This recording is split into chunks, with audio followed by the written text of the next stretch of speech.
साथियों नमस्कार, मेरा नाम प्रशांत है और आप देखना शुरू कर चुके हैं आपका अपना channel the conflict lens TCL। Middle east में अमेरिका और ईरान के बीच में बढ़ती टेंशन, इजराइल का लगातार अमेरिका को उकसाना, ये बातें गवाही इस बात की दे रही हैं कि देर सबेर अमेरिका ईरान पर हमला करेगा। लेकिन आज के इस वीडियो में मैं जो आपको बताने जा रहा हूं वो ज्यादा इंपॉर्टेंट है। ईरान ने अपनी ऐसी तैयारी पुख्ता कर ली है जिसको देख करके अमेरिका भी हिला हुआ है। मैं आपको बताने जा रहा हूं कि किस तरीके से मिडिल ईस्ट छोड़ करके हजारों हजार अमेरिकी भाग रहे हैं। अमेरिकी अधिकारी, सैन्यकर्मी सब मिडिल ईस्ट छोड़ करके भाग रहे हैं। वो तस्वीरें मैं आपको दिखाऊंगा, आपको बताऊंगा कि कैसे अमेरिका से निपटने के लिए ईरान ने 600 किलोमीटर लंबी दीवार बना दी।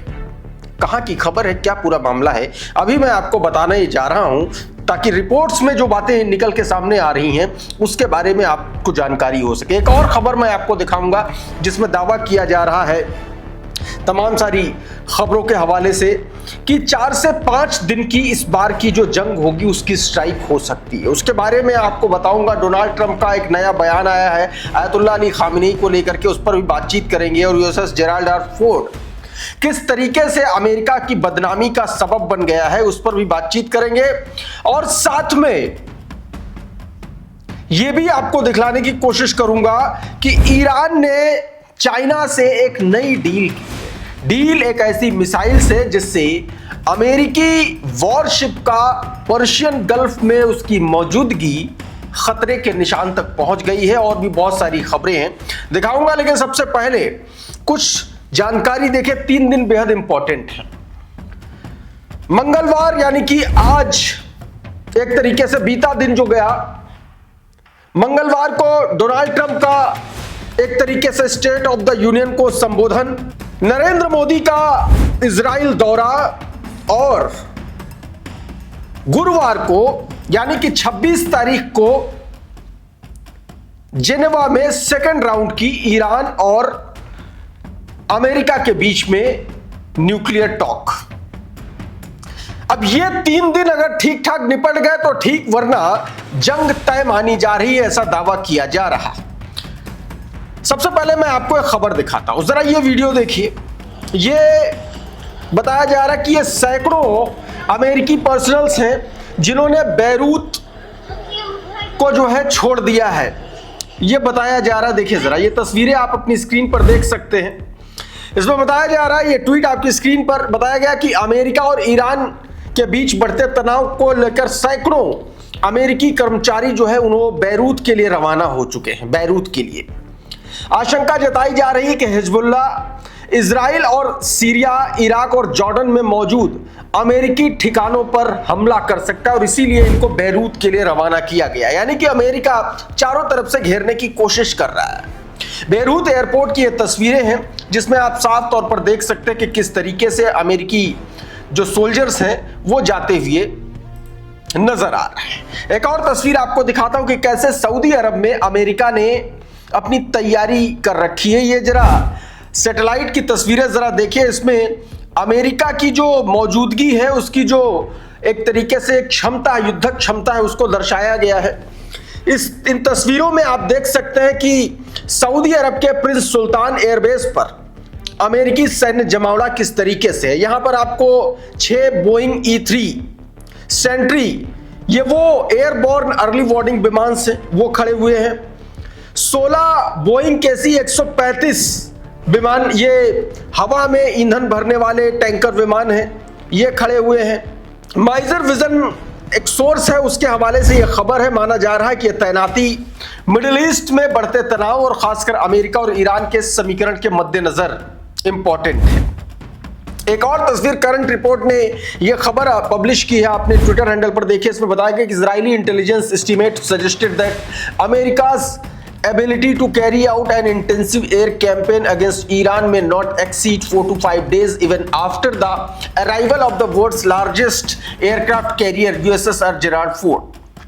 देखिए इजरायली इंटेलिजेंस एजेंसीज के हवाले से यह दावा किया जा रहा है, यह कहा जा रहा है कि ईरान के खिलाफ अमेरिका का इंटेंसिव जो हवाई हमला है वो 4 से 5 दिनों से अधिक नहीं चल सकता। भले ही दुनिया के सबसे बड़े aircraft carrier USS Gerald R4 की तैनाती हो जाए, लेकिन रिपोर्ट्स बताती हैं कि लंबे समय तक बड़े पैमाने पर एयर ऑपरेशन चलाने में लॉजिस्टिक, क्षेत्रीय तैनाती और संभावित जवाबी हमले के कारण बाधा बन सकते हैं। और यही बात तो अमेरिकी अधिकारी लगातार डोनाल्ड ट्रंप को बता रहे हैं, पेंटागन के अधिकारी। 4 से 5 दिन से ज्यादा वो मिडिल ईस्ट में ईरान के सामने टिक नहीं सकता। और साथियों, दूसरी सबसे बड़ी बात यह है कि यूएसएस गेराल्ड R4 की हालत यह है कि उस पर 4200 से ज्यादा नेवी के अफसर और कर्मचारी तैनात है और उसका पूरा का पूरा टॉयलेट सिस्टम धराशायी हो चुका है। ये ताजा तस्वीरें जरा देखिए, आप अपनी स्क्रीन पर देखिए जरा, ये ताजा तस्वीरें हैं, उसके अंदर की तस्वीरें ये निकल के सामने आई। इसमें देखिए किस तरीके से टॉयलेट चोक हो चुके हैं।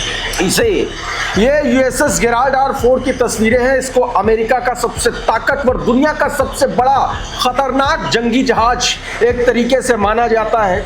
और उसके टॉयलेट्स की स्थिति ये है, हालात ये हैं कि 45 मिनट तक अमेरिका के जो नेवल अफसर्स हैं, जो कर्मचारी हैं, वो लाइन लगाए हुए हैं। यानी कि स्थिति बहुत बुरी है, बहुत भयावह है। अमरीश मिश्रा का ये ट्वीट देखिए, बता रहा है कि अमेरिका का सबसे अत्याधुनिक न्यूक्लियर बेड़ा Gerald Ford gulf of Oman पहुंचने से पहले फंस गया। वेनेजुएला के पास मदुरो कांड के वक्त तैनाती से अब तक 11 महीने से बेड़ा समुद्र में है। उसके पाइपलाइन, वैक्यूम क्लीनर आदि सिस्टम जवाब दे चुके हैं। 4600 नाविकों को चालू शौचालय नहीं मिल रहा, 45 मिनट की लंबी कतारें, व्यवस्था ठप, समुद्र में कोई समाधान नहीं, नाविक बेहद नाराज हैं। दुनिया की सबसे शक्तिशाली सेना पाइपलाइन की समस्या के कारण रुकी हुई है। कभी कभी ब्रह्मांड भी हास्यबोध दिखाता है। ये बात दोस्तों इन्होंने लिखी है। और अब ईरान की उस तैयारी की तस्वीरें जरा देखिए, ये बेहद इंपॉर्टेंट खबर है आपके लिए। देखिए जरा, ये वीडियो जो है ओपन सोर्स इंटेल के हवाले से ये वीडियो जारी किया गया है। और ये जो तस्वीरें आप अपनी स्क्रीन पर देख रहे हैं, ये दरअसल आप ये कह लीजिए कि इराक की सीमा पर, ईरान और इराक की सीमा पर जो ईरान वॉल बना रहा है, अपनी दीवार बना रहा है, ये उसकी तस्वीरें हैं। और इसमें बहुत सारी बातें कही गई हैं। मैं आपको सीधे तौर पर बताने की कोशिश करता हूं। देखिए आपकी स्क्रीन पर ये ट्वीट है ओपन सोर्स इंटेल का। इसमें कुछ तस्वीरें, कुछ बातें बताई गई। इसमें बताया गया कि ईरान की इस्लामिक रिवोल्यूशनरी गार्ड कॉर्प्स यानी कि IRGC कथित तौर पर कुर्दिस्तान क्षेत्र की जो सीमा है वहां पर 3 मीटर ऊंची और करीब 600 किलोमीटर लंबी सुरक्षा दीवार का निर्माण कर रही है। यह दीवार माउंट कैलेशन से लेकर के गैरमैन तक बनाई जा रही है। रिपोर्ट्स बता रही हैं कि पेंजवेन के पास के कुछ हिस्सों का निर्माण पूरा भी हो चुका है और दीवार के कुछ भाग कथित तौर पर इराकी कुर्द क्षेत्र में 2 किलोमीटर तक अंदर बढ़ाए गए।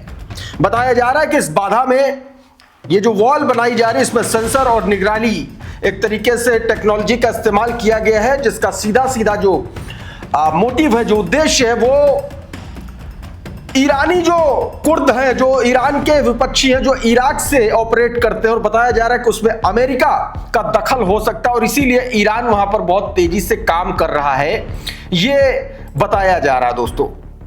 अब देखिए, ईरान पर अगर हमला अमेरिका करेगा तो एक तरफ से नहीं करेगा। उसको पता है कि जब तक चारों तरफ से ईरान को नहीं घेरेंगे तब तक वो उसका कुछ कर नहीं पाएंगे। और शायद यही वजह है कि ये तस्वीरें निकल के सामने आ रही है और ईरान भी अपनी तैयारी पुख्ता करा। और ये ईरान की पुख्ता तैयारियों के सीधे संकेत है। एक और तस्वीर आपको दिखाता हूं। ईरान की एक नई डील हुई है, रॉयटर्स के हवाले से खबर है, जिसमें यह दावा किया गया है कि उसने चाइना से एक बड़ी डील की है। ये ट्वीट देखिए आपकी स्क्रीन पर है।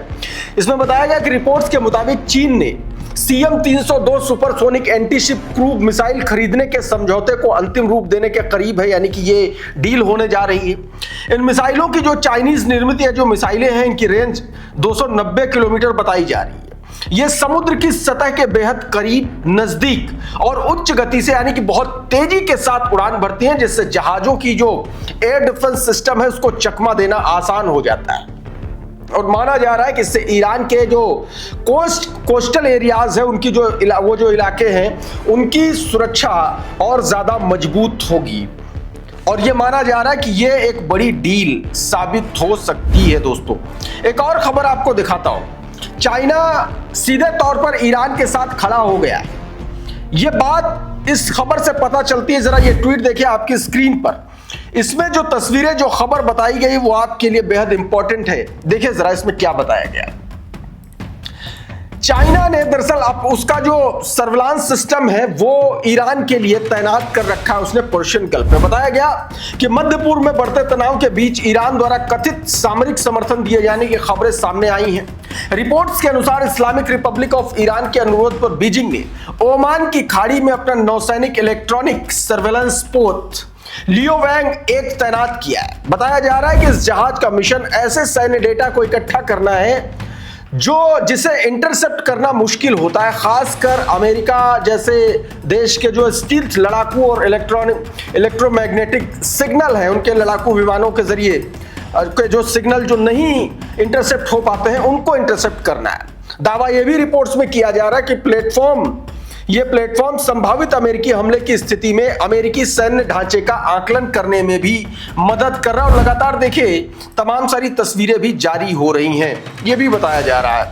अच्छा, रशिया से भी एक बड़ी खबर आई। रशिया और ईरान के बीच डील की भी खबरें निकल के सामने आ रही हैं, ऐसा दावा किया जा रहा है। जरा ये ईरान और आरकेएम टाइम्स का ये ट्वीट देखिए। इसमें बताया गया कि मार्च 2026 तक ईरान जो है रशिया से 48 SU-35 जो फाइटर जेट्स हैं उनको हासिल कर लेगा।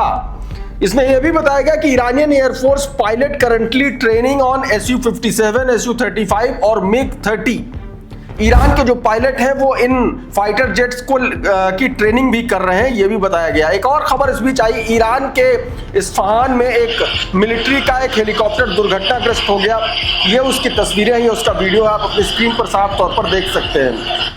इसमें बताया गया कि ईरान के इस्फहान में मंगलवार को यानी कि बीते दिन एक एविएशन यूनिट का हेलीकॉप्टर फल और सब्जी मार्केट क्षेत्र में दुर्घटनाग्रस्त हो गया, जिसमें पायलट, को पायलट और 2 नागरिकों समेत 4 लोगों की मौत हो गई।